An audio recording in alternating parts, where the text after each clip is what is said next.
what do you think happens when people are in a relationship and let's say they're together for a year or a couple of years and they decide, okay, we want to get married, but maybe one or two, or each of the individuals don't accept something fully about the other person. Maybe there's like 3 things that they really don't like or don't accept or wish they changed. What? Yeah. I don't know. I'm just trying to think of something where you're like, I love so much. We have this great connection. We have so much fun and we're growing and building a relationship.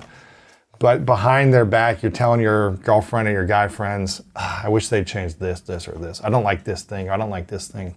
That's ambivalence. What does that mean? Meaning that you have to be able to live with the contradictory thoughts and feelings of what you like and what you don't like. What makes you want to be here and what makes you not want to be here. What happens when we don't accept that though? And we like, hopefully they'll change out of this or grow out of this thing that I don't like about them. What happens when we're in that space? That means that when you get married, you're not just making a deal with your partner, you're making a secret deal with yourself that this is going to change. And then when it doesn't, you get very upset or pissed because your deal with yourself, which you never said out loud, it's the private bargain you do with yourself. And all of us, when we pick someone, make private bargains with ourselves too. And it's often that bargain that is broken more than the one, because the partner never promised you that this would change. Exactly. And so it just creates more resentment. When we want something to change, we don't accept them. Expectations are resentment in the make. Yeah. The more expectations you have, the more things you can be disappointed of afterwards. Right. Especially when they're not articulated. I think what you need to know is what are some of the things. If you are with someone who, if you go back to the erotic connection, if you're with someone with whom you have a very difficult erotic connection, and you know that this is something that really is important to you. Being seen, being touched, being held, being kissed, being stroked, being made love to is really a language that is very important to you. And you don't want to live without it. Then listen to yourself. If it's not an important part for you, because that is not the way you express yourself most, then you know that this is not the centerpiece of your relationship. You have other things that you share. If you know that you don't want children, or the reverse, that the other person doesn't want children, don't go in there hoping that they're going to change your mind, their mind, because that is not fair to you nor to them. If you are with someone who says, I do not want to marry, and you do, or if you are with someone who says, I see love plural, I do not see myself just with one partner, and this is very clear to you that that's not okay, or that you want it differently, listen to yourself. Those are values that involve life decisions that you don't sit there waiting till they're going to catch up with you. And what happens when two people's values are not in alignment? Can they still have a beautiful life story, or do you feel like there's always going to be some type of unnecessary I think struggle? it depends on the degree to which people can live with what we call a sense of differentiation.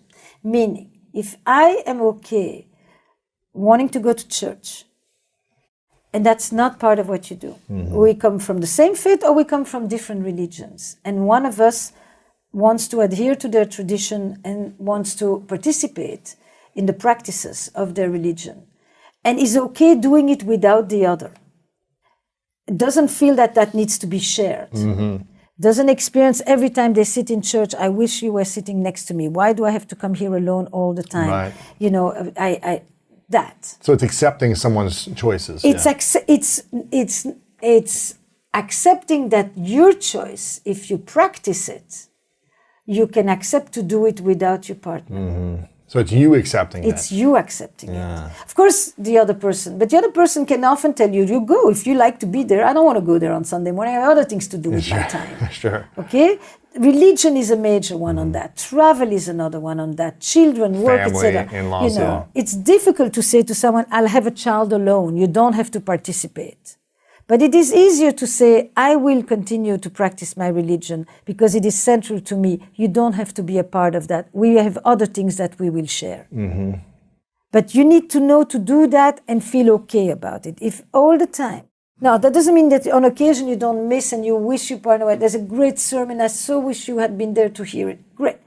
But if it's chronic and you just feel this hole all the time, and you know from the beginning that it is a unifier for you, and your partner doesn't show curiosity, because you can come from something else and say, I'm interested in this. Let me see what this is.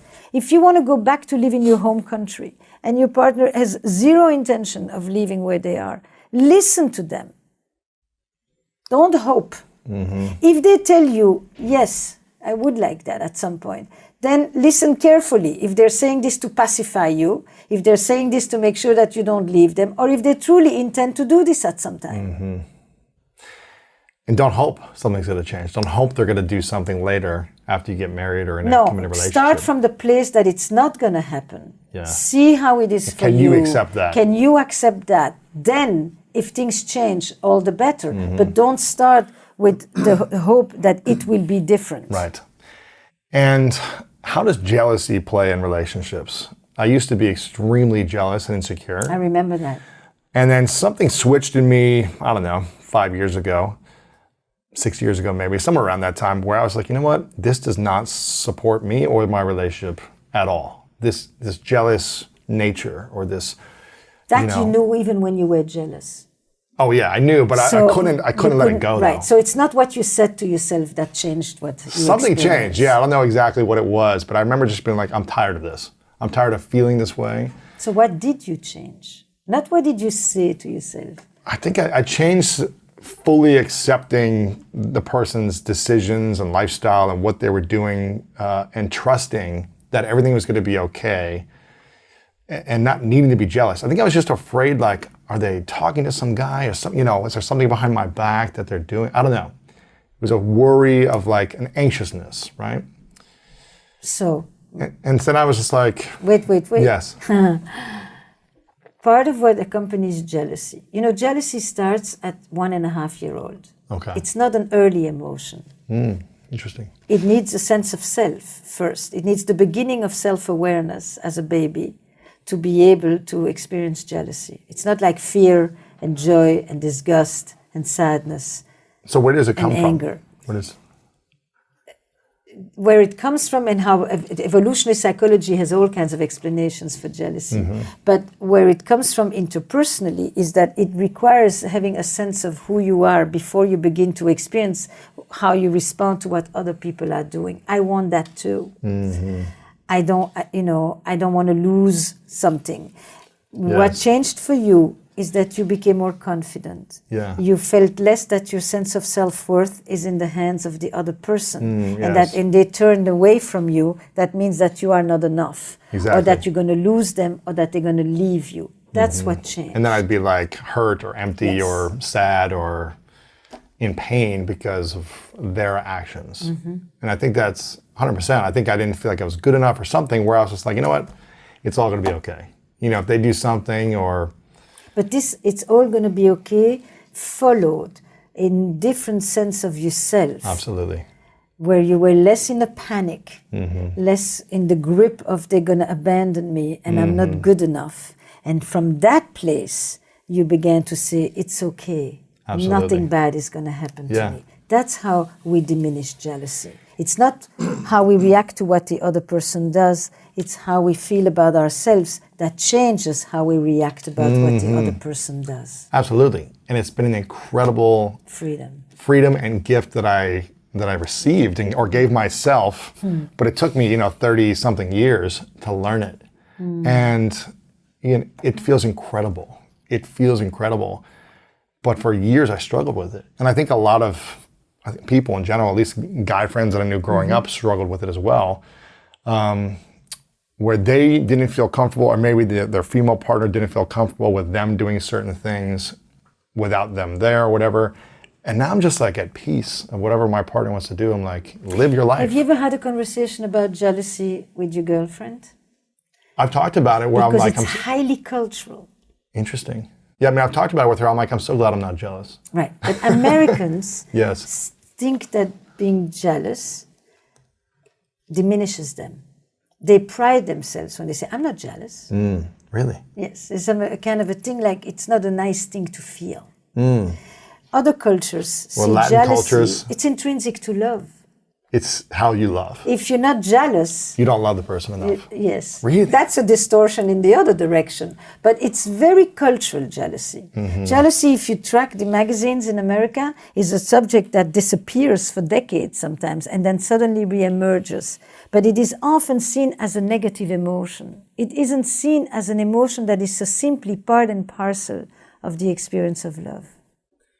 Is jealousy then a healthy emotion in a life story? It sometimes can be a perfectly healthy emotion, and sometimes it can be very, very challenging, and sometimes it can become pathological.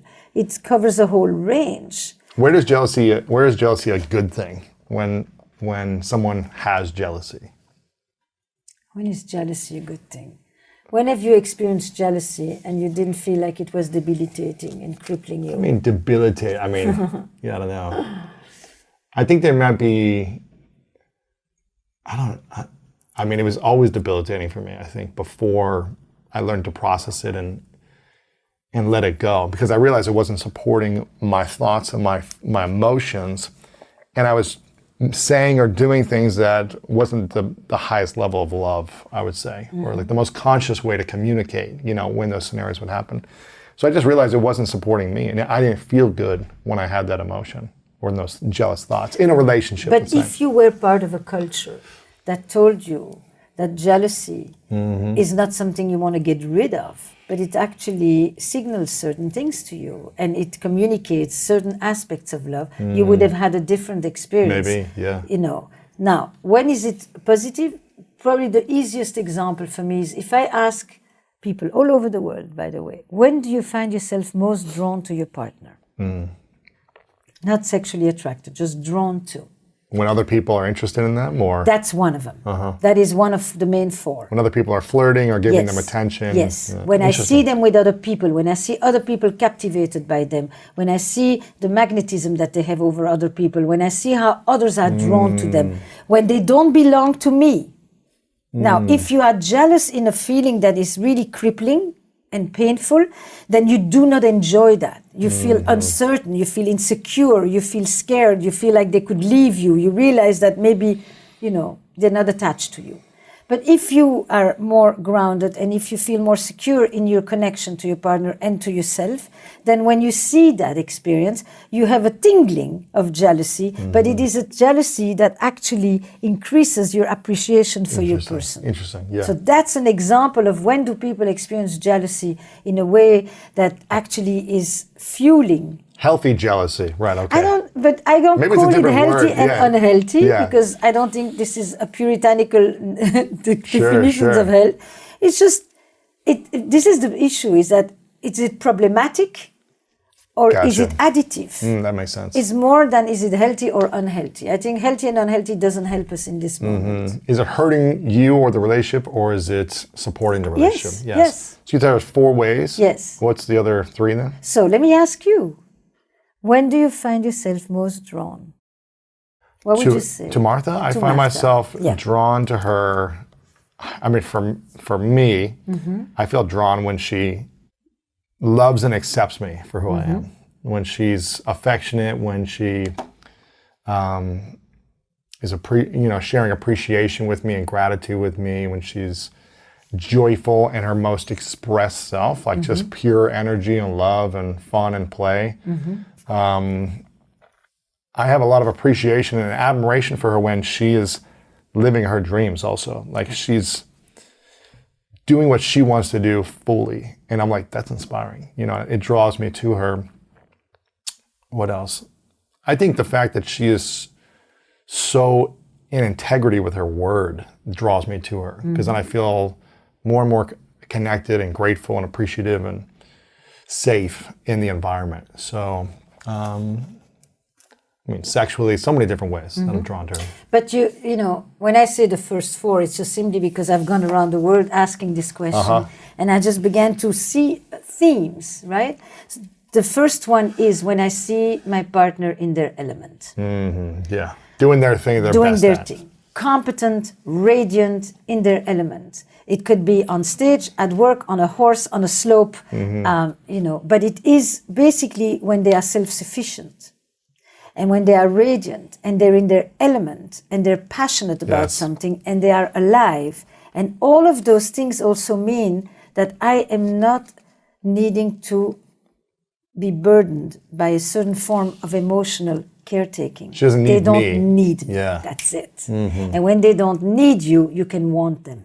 Yes. If they're always needing you, how does that affect the relationship? So let's wait a second. Okay. So they don't need you in that moment. Yep. And that not needing you clears the pathway for desire. It allows you to want. Because if you were needed and you need to take care of them, then you are loving, but you're not necessarily desiring. Got it. And what happens over time when people say this, and the admiration is extremely important here, because I think it's much bigger than respect. Admiration involves a certain idealization, and it means that there is a sense of otherness. She's different, she's other, she's her own thing. And in this space between her and you, between me and the other, lies the erotic elan. And when people ask about sustaining desire in the long haul, this is the place. In their element, in their Yes. own way. Yes. Not reliant on each other to be. That's love. Love and desire, they relate and they also conflict. And herein lies the mystery of eroticism. So that's number one, in her Okay. element. When she's joyful, when she makes me laugh, those two, it's like there's a sense of aliveness, of vibrancy, of vitality, of energy. That is erotic.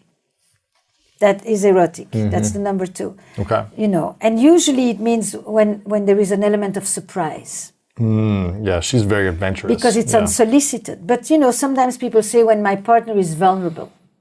And I say that is because it's not usually the case. Right, so it's a surprise. It's yeah. surprise. If they were always vulnerable, it would not be on the list of when am I most drawn to my partner. It's because it's different. It's the side of them I don't get to see so often. It's the side of me that they don't get to see that often. So when they accept me fully and I can open up in a different way, because it's different, it's unusual, it's out of the ordinary. That's number two. Number three is when I see my partner through the eyes of the others. That's the jealousy piece that you Yeah, described. when you see it, so when you see others admiring or respecting or attracted to Yes. sexually or any of those But things. what does it mean? It means my partner doesn't belong to me. It means that other people can look at them too, can fantasize about them too. You know, I always say your partner doesn't belong to you. They're just on loan with an option to renew. Right, and every day, right? Yeah. Exactly. Interesting. And the fourth one is when we are apart or when we reunite. So that desire is also rooted in absence and in longing and not just in being there. You know, once you say, I think I may want to live with this person, I may want to build with this person, it's a different architecture and I need different materials for that architecture. And part of the materials is love and feelings, but part of it is culture and aspirations and values.